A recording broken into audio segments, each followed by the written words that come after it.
చేసుకొని యాప్ ద్వారా చాలా మంది లోన్లు తీసుకుంటారు. లోన్లు తీసుకున్న తర్వాత డబ్బులు కట్టేసిన తర్వాత కూడా చాలా మంది హెరాస్మెంట్ చేస్తుంటారు. కాబట్టి లోన్ యాప్లు కూడా ఎవరు డౌన్లోడ్ చేసుకోవద్దు. ఏదైనా సెల్ ఫోన్లో లింక్ ఇస్తే కూడా ఆ లింకులను కూడా ఓపెన్ చేయొద్దని చెప్పేసి మీకు చెప్పినప్పుడు మీరు మీ పేరెంట్స్ కూడా చెప్పాలి.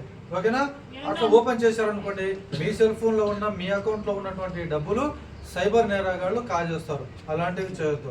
ఇంకా చాలామంది మన పల్లెటూర్లలో ఇంకా అవేర్నెస్ లేదు. వాళ్ళందరికీ మీరు చెప్పాలి. ఏం చెప్తారు? మైనర్ వివాహాలు చేయకూడదు, మైనర్ అమ్మాయిలకు వివాహాలు చేయకూడదు, చిన్న వయసులో మ్యారేజ్ చేయకూడదు, అది నేరము.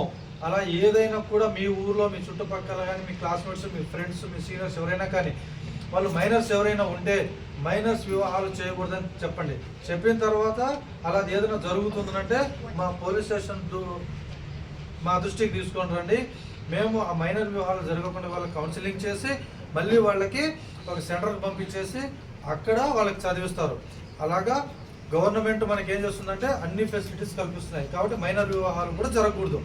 మీ పేరెంట్స్కి చెప్పండి, హెల్మెట్తో పాటు హెల్మెట్ ధరించాలి, మద్యం సేవించి వాహనం నడపకూడదు, లైసెన్స్ కలిగి ఉండాలి, ఇన్సూరెన్స్ కలిగి ఉండాలని మీ పేరెంట్స్కి, మీ అన్నయ్యలకి, మీకు తెలిసిన మీ బంధువులకి, చుట్టుపక్కల ఉన్న వాళ్ళకి అందరికీ కూడా అవేర్నెస్ చేయండి. ఓకేనా? ఓకే, థ్యాంక్ యూ మా. పి భవ్యశ్రీ. నేను 9వ తరగతి చదువుతున్నాను. ఇక్కడ శ్రీ వినాయక విద్యామందిర్ స్కూల్ నుంచి వచ్చాము. ఈరోజు ఉమెన్స్ డే సందర్భంగా ఇక్కడ తవనంపల్లి పోలీస్ స్టేషన్ విజిట్ చేయడం జరిగింది. ఇక్కడ ఎస్ఐ గారు మాకు పోలీస్ స్టేషన్లో ఫంక్షనింగ్ ఎలా జరుగుతుందో అంతా వివరించి చెప్పారు.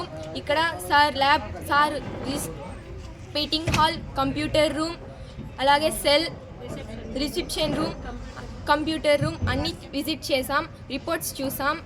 అంతా చాలా బాగుంది. ఇలా గుడ్ టచ్ బ్యాడ్ టచ్ గురించి కూడా మ్యామ్ మాకు అవేర్నెస్ ఇచ్చారు. ఏమీ భయపడకుండా అంతా ధైర్యంగా చెప్పాలనేసి మోటివేట్